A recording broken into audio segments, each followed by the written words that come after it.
Good morning students. Today we will study about the chapter number 10, that is respiration in organism of class 7.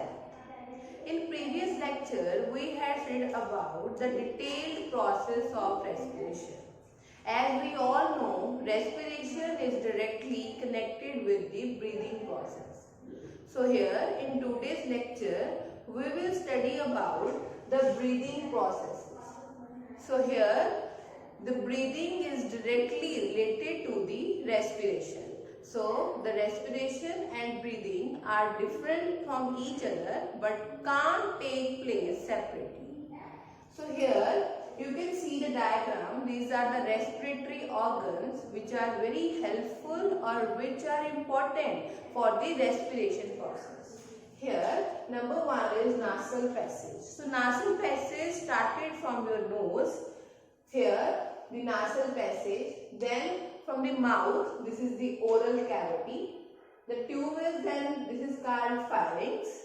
Then these tubes are called trachea. This tube is connected with two, that is pair of lungs. It is a one pair of lungs. Here you can see the lungs, and these lungs are covered or coated by the ribs. So these are the ribs, and at the bottom this is called diaphragm. So main respiratory organs which are needed for the breathing process is nasal passage, oral cavity, pharynx, trachea, lungs, ribs and diaphragm. So here firstly we inhale the oxygen which is passed through the nasal passage, or we can sometimes inhale from the mouth. Similarly that air comes from oral cavity. This air passed to pharynx and then from trachea. From trachea, here it is divided into these branches, or the one is called bronches or bronchils. So here you can see the lungs create the bronchia. So the lungs is coated with the ribs, or we can say that the lungs are covered by the pair of ribs, or in the bottom there is a balloon-like structure called diaphragm. So here when we inhale or when we take the oxygen is passed from this tube, and the ribs which are present in lungs moves out, or we simply say that they moves up. So when you inhale the air, you see your ribs moves up. So when the ribs moves up or outward, or your chest becomes swollen, and the diaphragm here is moved down. So when the diaphragm moves down, the chest has sufficient space available to intake of air. So this air is passed through the lungs, and through lungs it can goes to the other parts of the body. On the opposite side, when we exhale the air, which means we give out the air. So when we give out the air, it is, so in this process the ribs come inward or ribs come down, and your diaphragm moves up.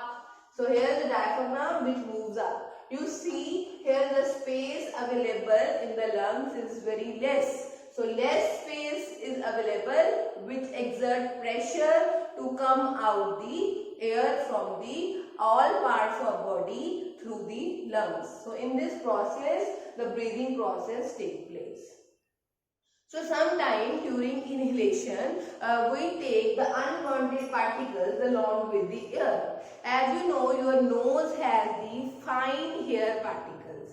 These dust particles get trapped into these hair, and we feel the irritation in the inner lining. So sometimes due to irritation you sneeze. So sneezing can be take place. When you sneeze, these particles expel out.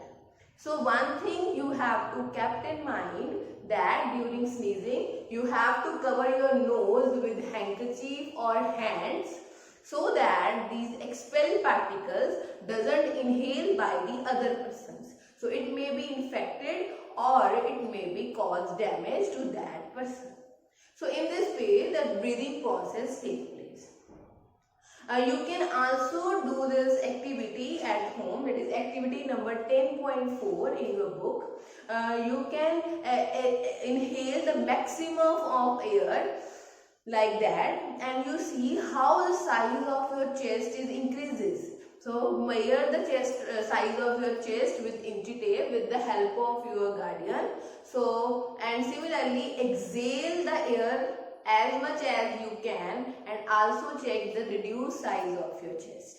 So in this way you can do the inhalation and exhalation process, and the breathing process is also clear to you. So here is one more activity, that is activity number 10.5. You can see in your book. The activity 10.5 shows that, as you see here in the diagram, here is the two balloons here, and there is a diaphragm. This is rubber-like structure which is comparable with the diaphragm. So when you put down, here it is a down, when you put down the rubber sheet, you see the balloon in this area becomes swell up. So here the ribs moves up or comes out. So similarly your chest increases. So similarly when you place this rubber sheet or diaphragm in upward direction, these balloons become shrinking. So shrink, or we can say that the ribs move inward or it comes down. So similarly you can do this activity. So here the activity number 10.6 explains we exhale carbon dioxide. If you take a test tube and the freshly prepared lime water, with the help of straw, blow the carbon dioxide or exhale air in the lime water. After a few seconds, you will see the lime water that is clear in color is turned milky. So that milky color of lime water explain that we exhale carbon dioxide. So whenever lime water reacts with carbon dioxide, it becomes milky. So here is the activity number 10.6. So we can say that we exhale the different types of mixture of gases along with the carbon dioxide, or inhale number of gases along with the oxygen. So here the percentage of oxygen and carbon dioxide during inhalation and exhalation. So during inhalation process, 20% of oxygen is inhaled or 0.04% of carbon dioxide is inhaled. On the other side, exhale amount of oxygen is 16.4 during exhalation and 4.4% of carbon dioxide during exhalation. So during inhalation and exhalation, the amount of oxygen and carbon dioxide varies. So we can simply say that we inhale maximum oxygen and we exhale maximum carbon dioxide. So here is a breathing process in human being, that is take place through lungs.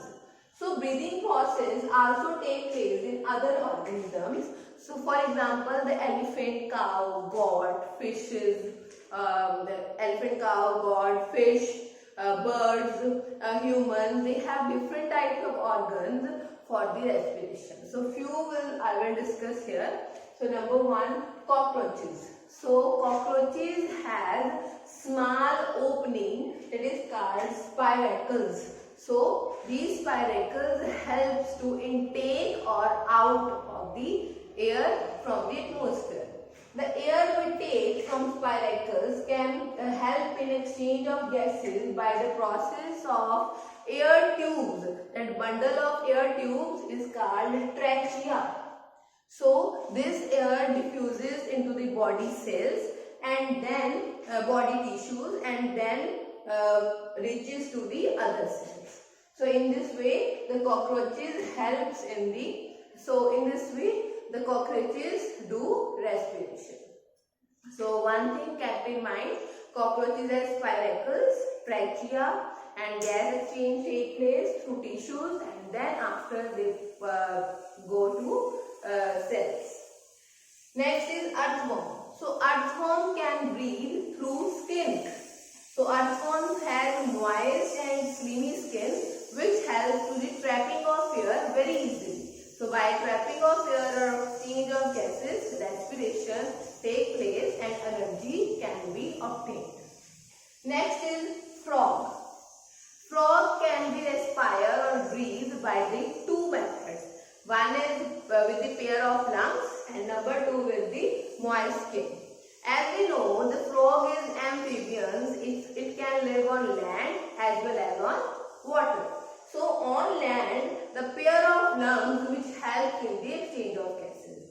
But in the water, the moist skin which is slimy also help to the trapping of air, that is oxygen gas that is dissolved in water and put it into the moist skin which helps in the further breathing or respiration. Next is fish. Fish has special organs that is called gills. So gills use the dissolved oxygen of water and they supply the oxygen to the with the blood vessels to the other parts of the body. So in this way, these organisms do breathing with the help of different types of organisms.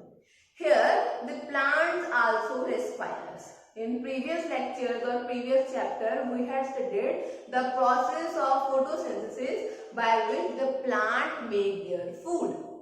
So here, when the plant make their food, that is glucose, which react with oxygen, that is taken up from surrounding, it's converted to carbon dioxide, water and energy.